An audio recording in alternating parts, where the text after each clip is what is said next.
Today's video is very special for people who are looking to come to Australia or are already here on a temporary visa. इस video में हम दो important चीजें discuss करने वाले हैं. First thing is about scams. What all are the scams happening across the world for Australian visa? And second thing is what all are the new changes being implemented by Australian government about the immigration. But that's not all, because I have got you one very experienced immigration agent who will tell all these things in detail and make sure that you're on a right track when it comes to your visa. I am Paras and this channel is all about helping Indians abroad. So let's bring her in.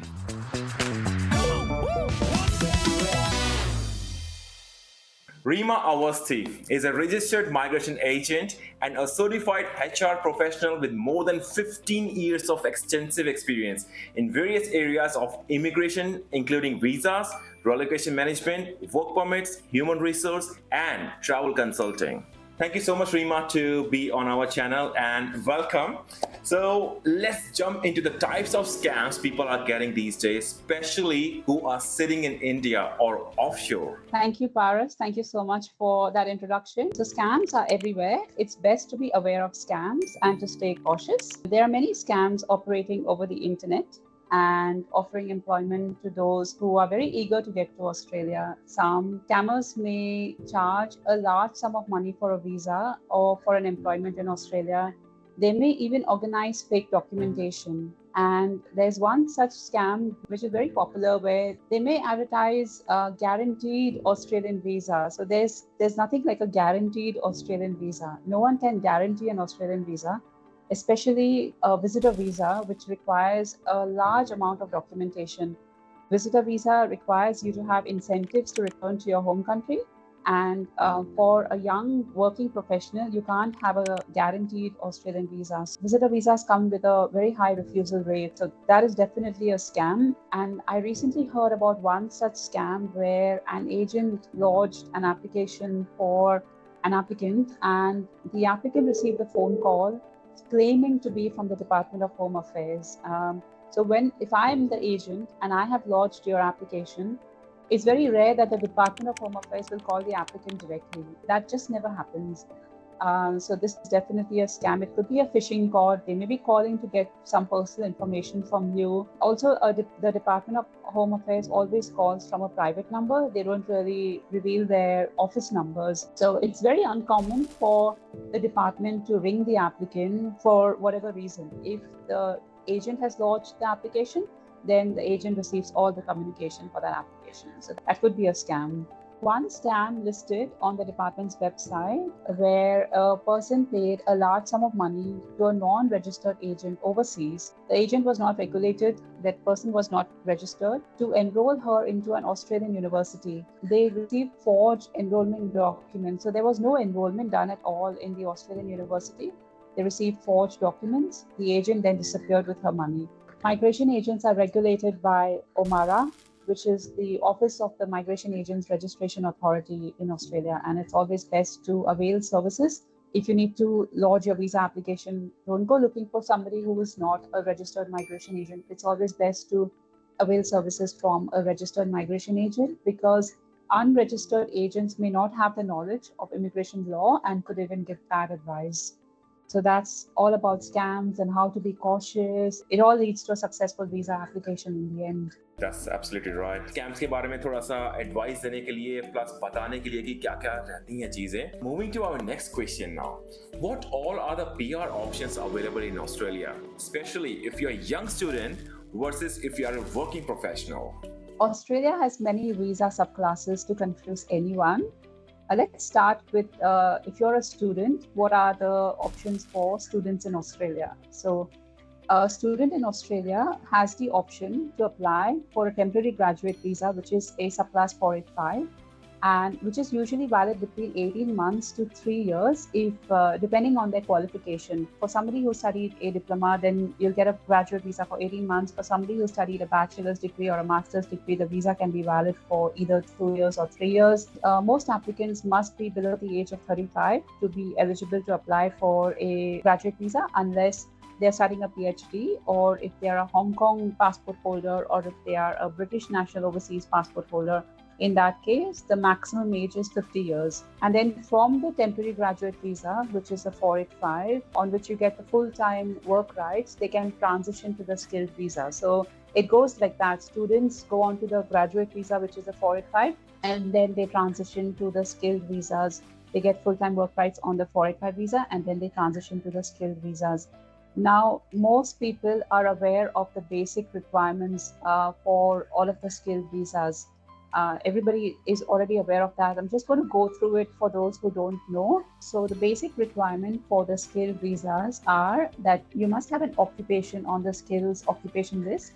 You must have a positive skills assessment from the relevant skills assessing authority, and you must have the required English level proficiency, be under 45 years of age, and have at least 65 points on the points system, which is based on various factors, and also submit an expression of interest on Skill Select. Some occupations are available for a 189 visa, subject to invitation rounds by the federal government. And then for the other two skill visas, which is the 491 and the 190, you need a state or a territory nomination, which is again mandatory. So I always tell my clients that there are two different requirements. One is the requirements to fulfill, which is for the skills assessing authority. And then again, the requirements to fulfill for the state or the territory governments. So it goes, both of them have to be fulfilled for the skilled visas, which are 491 or 190. And then the current trend is for applicants to have employment, preferably full-time, in their nominated or closely related occupation to be eligible to apply for the Australian skilled visa. Again, that is very important, and that is currently trending to have work experience in your nominated occupation. Moving on, the options for working professionals. So if you're a working professional in Australia, so it's again basically a student, because when you come to Australia, you can't directly come as a working professional unless you've already come on a skilled visa. Then you're set, you know. You don't need to apply for any other visa except for your permanent residence visa or your citizenship. So we are talking about working professionals who are basically students who have had previous work experience from overseas, and they're now in Australia. So you've got the option of the employer-sponsored visas, which your occupation have to be on the relevant skills occupation list unless you're exempt. Your visa options are subclass 482, which requires minimum 2 years work experience. This will be reduced to 1 year by the end of this year, by November 2024. And then you've got subclass 494, which is a regional sponsored visa, which requires 3 years work experience. And then there's the 186, which requires again 3 years work experience. There's no maximum age for a 482 visa, but then the other 494 and the 186 have a maximum age. So 482, which is the temporary skills shortage and employer-sponsored visa, is something that applicant can go for if they are already a student in Australia and they're over 45 years of age and they're looking for the skilled visas. If they're looking to stay back in Australia, then that's a good option for them. That was a very good information, Reema. Now moving to our last part, which is what are the changes in immigration announced by the Australian government in 2024? The Australian government makes considerable changes every year, and it's best that the clients stay updated on these changes.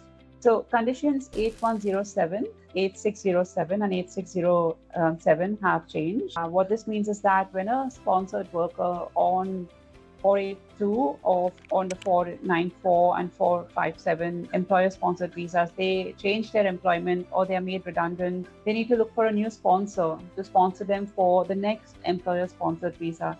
So the department used to give them 60 days earlier to look for a new sponsor, and that was a very short amount of time.